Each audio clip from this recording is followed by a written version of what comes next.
Sulaymon alayhissalom davrida yaxshilab eshitinglar.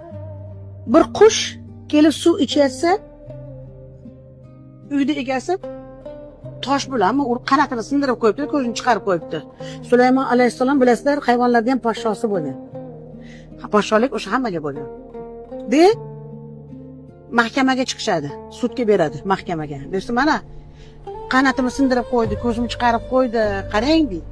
Desa, mahkamaga chiqaradi-da, "Sen ham qush eding-ku, pirrat uchib ketsang bo'lardi-ku, nima qilarding sen kelib qanotingni sindirgancha, ne poylab o'tiribsan?" desa, "Men buni deydi, hojaka deb uyga qonuvdim, marhamatli deb o'ylovdim" deydi. Desa, "Bo'ldi, buni ham qanotini sindirib, qo'lini sindirib, ko'zini chiqaramiz." "Yo'q, deydi. Qushni olijanan marhamatligini qarang. Buni boshidagi sallasi bilan soqolini tashlaylar, boshqalar ham menga o'xshab aldanmasin" degan ekan.